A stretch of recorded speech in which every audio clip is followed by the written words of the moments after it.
Bonjour à toutes, bonjour à tous, j'espère que vous allez bien. Aujourd'hui, on est mercredi. On est le mercredi 3 juin 2026. Je vous souhaite la bienvenue dans le français C'est facile avec Adrien. Et aujourd'hui, on va parler un peu de coutume. Je vous ai déjà parlé de ce mot, le mot coutume. Mais pour ceux qui n'étaient pas là dans le podcast où j'ai parlé de ça, je vais vous réexpliquer un peu. Mais d'abord, je vous explique pourquoi je vous parle de coutume.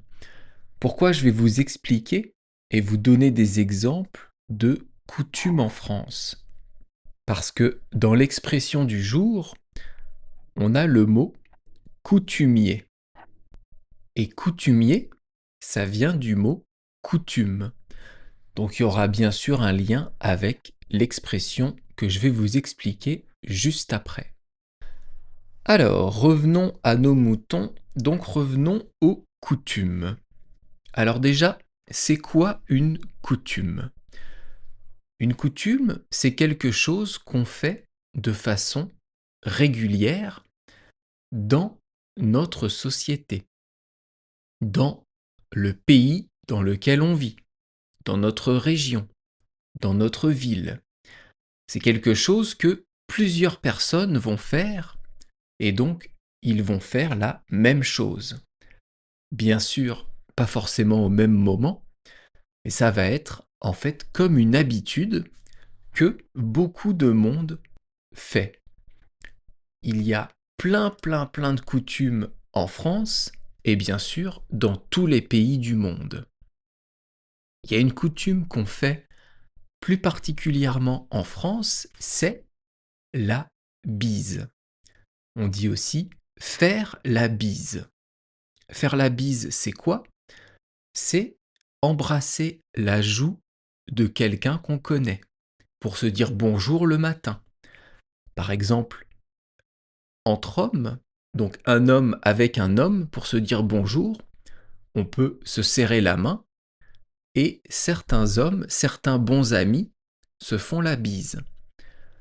Les femmes entre elles, pas toutes bien sûr, mais la majorité, pour se dire bonjour le matin, se font la bise. Et un homme et une femme, pareil, on se fait la bise. C'est quoi faire la bise?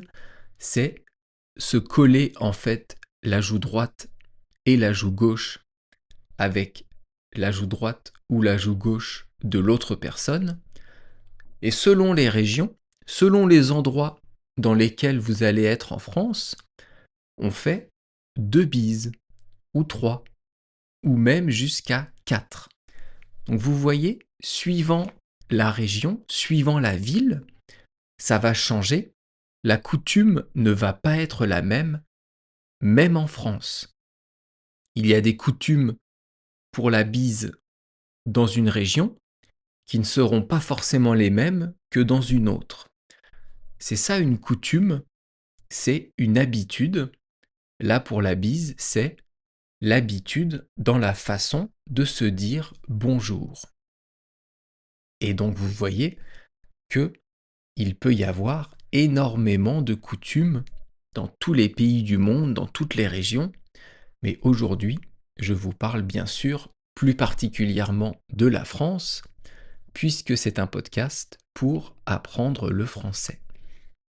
Alors, une autre coutume dont je vais vous parler, que je vous ai déjà d'ailleurs expliqué, ça s'appelle l'apéritif.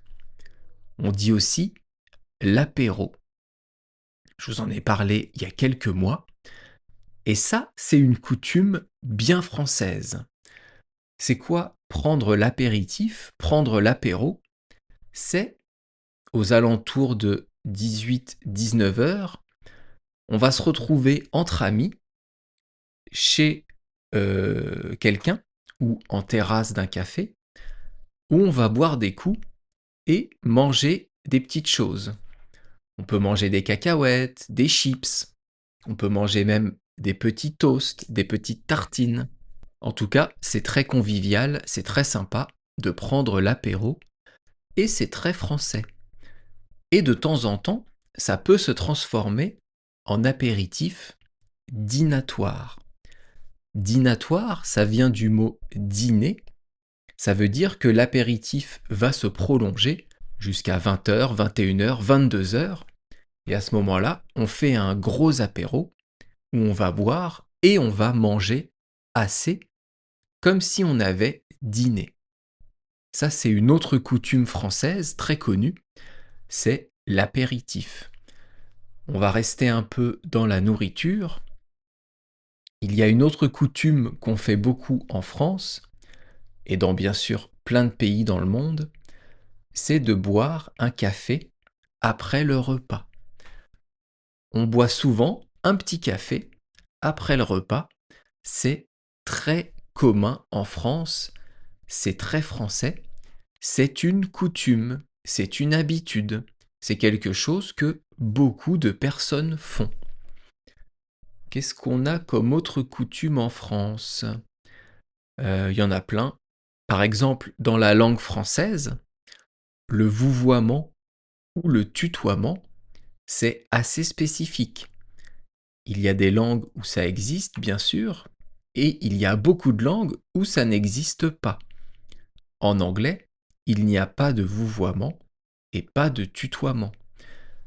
En français, c'est une coutume, c'est une habitude sociale. Vous n'allez pas tutoyer quelqu'un que vous ne connaissez pas du tout. Vous allez plutôt le vouvoyer. Ça, c'est un autre type de coutume. Donc vous avez compris, les coutumes, ce sont des choses que beaucoup de monde fait dans tel ou tel pays, dans telle ou telle région, dans telle ou telle ville même. Il y a des coutumes dans certaines villes qui n'existent pas dans d'autres villes. Par exemple, moi, j'habite à côté de Bayonne. Et à Bayonne, il y a une coutume chaque année qui est une grande fête. Il y a ce qu'on appelle les fêtes de Bayonne. C'est impressionnant. Il y a énormément de monde qui arrive dans la ville et toutes les personnes sont habillées en blanc et en rouge. Peut-être d'ailleurs qu'un jour, je vous ferai un podcast spécifiquement sur les fêtes de Bayonne, parce qu'il y a beaucoup de choses à dire. Mais bon, c'est pas le sujet du jour. Aujourd'hui, je vous parle des coutumes. Donc les fêtes de Bayonne, c'est une coutume pour la ville de Bayonne. Mais ce n'est pas une coutume pour une autre ville. Donc vous voyez, les habitudes, les coutumes, ce qu'on fait habituellement, ça va être spécifique pour chaque pays, chaque région, chaque ville et ainsi de suite. Donc, la coutume, je pense que maintenant vous avez compris ce que c'est. On va donc pouvoir passer à l'expression du jour qui contient un mot dérivé du mot coutume. L'expression du jour, c'est être coutumier du fait. C'est une expression du langage soutenu que vous allez pouvoir retrouver dans les livres et aussi parfois à l'oral. Alors, ça veut dire quoi être coutumier du fait? Ça veut dire faire quelque chose de manière habituelle, de manière répétée. C'est quelque chose qui arrive souvent, mais avec un sens négatif. Ce n'est pas comme une habitude. Une habitude, c'est, par exemple, de tous les matins manger une tartine avec du beurre. Ça, c'est une habitude, mais ce n'est pas quelque chose de négatif. Par contre, d'être en retard, d'être toujours en retard, ça, c'est une habitude négative. Donc, on pourrait dire que si je suis toujours en retard, je suis coutumier du fait d'être en retard. C'est une expression du langage soutenu, je vous ai dit. Donc vous n'allez pas la croiser partout. Mais si vous écoutez peut-être de la politique, Si vous lisez des journaux en français, si vous lisez des articles, si vous lisez des livres, vous pourrez entendre cette expression être coutumier du fait. C'est pour donc avoir l'habitude de faire quelque chose, mais c'est une mauvaise habitude. C'est quelque chose qu'on fait de manière répétée qui n'est pas positive. Dans l'expression du jour, donc être coutumier du fait, il y a 4 mots. Comme d'habitude, je vais vous expliquer les mots. On va faire un petit peu de conjugaison assez facile avec le verbe être, parce que, comme je vous le dis à chaque fois, c'est très important de connaître ce verbe. Être et avoir, ce sont les deux verbes les plus utilisés en français, donc il faut vraiment les connaître. Aujourd'hui, c'est le verbe être. On va faire 2 temps, donc je vous ai dit assez simple. Je vais vous le conjuguer à l'imparfait, qui est le temps le plus basique du passé, et au futur, qui est le temps le plus basique, bien sûr, du futur. Alors, être à l'imparfait, ça donne j'étais, tu étais, il était, nous étions, vous étiez et ils étaient. Ça, c'est l'imparfait.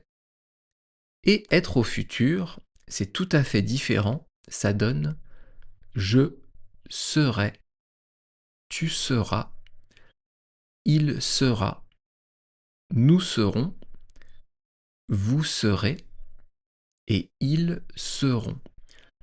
Donc vous voyez, ça n'a rien à voir avec l'infinitif qui est être. Je serai, tu seras, il sera.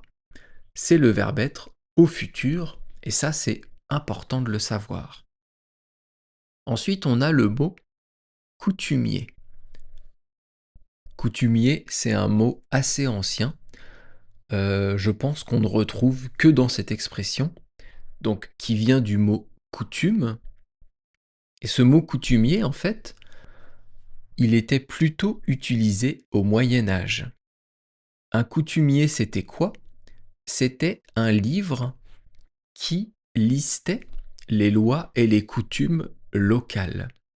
Donc le coutumier, c'était en fait un livre, un bouquin, avec dedans les différentes lois du pays ou de la région ou du royaume et les coutumes.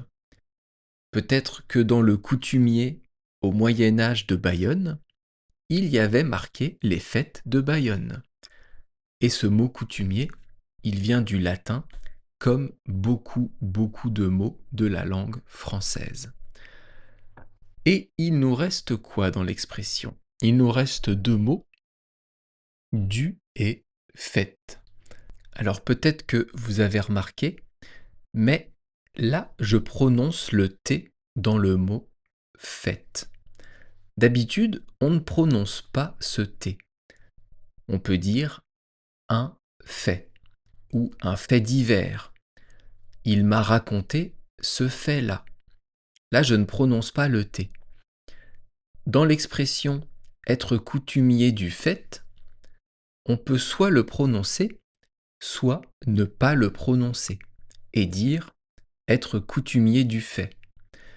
Mais le fait de le prononcer, ça ajoute un peu de...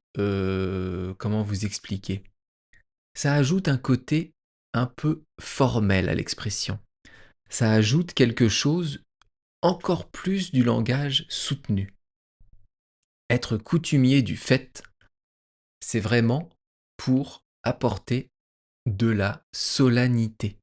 Quelque chose qui est très formel, très solennel. Mais bon, vous pouvez tout à fait dire être coutumier du fait, on comprendra très très bien. Le fait, c'est quoi? C'est une action. C'est l'action de faire.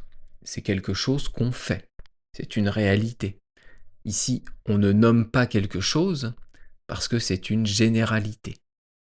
Donc, être coutumier du fait, ou être coutumier du fait, c'est donc, je vous ai dit, quelque chose qu'on fait régulièrement, mais qui est négatif.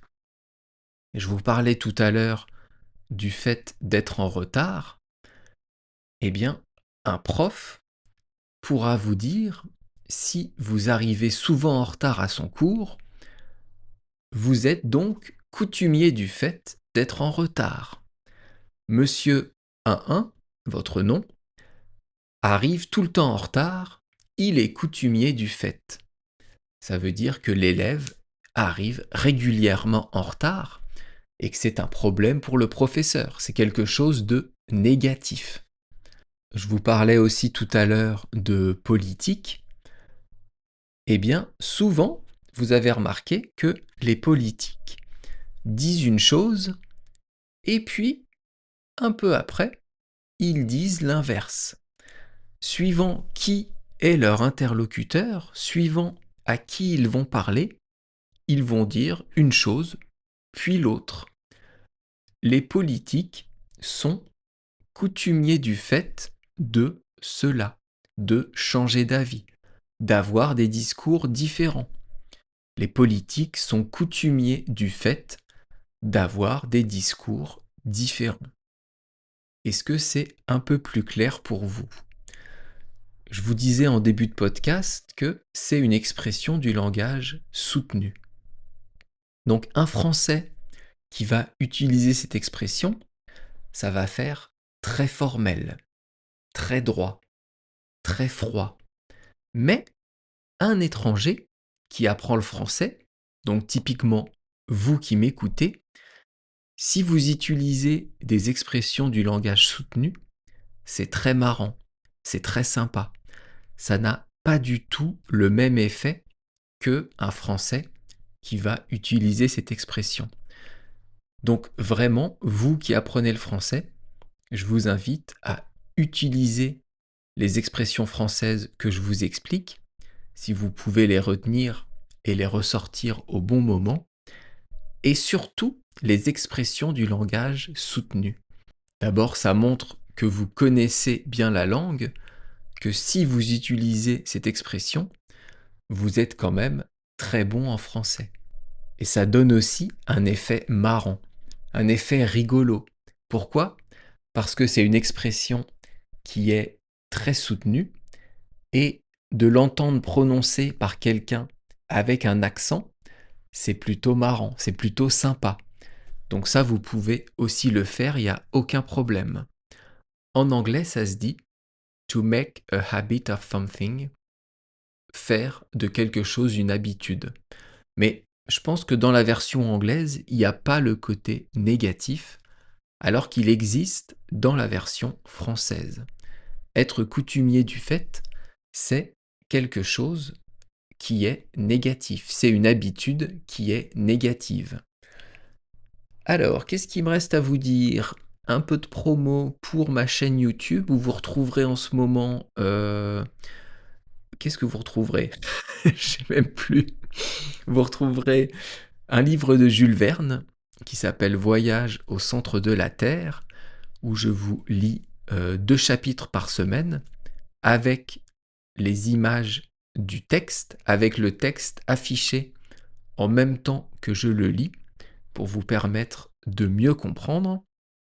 Et j'ai toujours des places pour des cours particuliers, des cours en tête-à-tête, bien sûr, en visio, si vous voulez approfondir votre français, si vous avez des questions, s'il y a des choses que vous ne comprenez pas, ou tout simplement pour discuter, pour parler, parce que c'est en écoutant et en parlant qu'on apprend une langue, eh bien vous pouvez réserver un cours avec moi. Vous avez toutes les infos sur mon site françaisfacileadrien.com. C'est la rubrique cours particuliers, je crois. Donc là, vous pouvez me contacter par mail, il n'y a pas de problème pour ça. Et qu'est-ce qu'il me reste à vous dire ? Prochaine expression, ce sera dimanche. Et je vous expliquerai l'expression « c'est pas tous les jours la fête ». Ça, c'est une expression du langage courant qui n'est pas du tout du langage soutenu. J'espère que ça vous a intéressé. Je vous souhaite de passer une bonne journée. On se retrouve dans quelques jours pour une nouvelle expression. À bientôt! Bye bye, hasta luego. Et la leja, matane.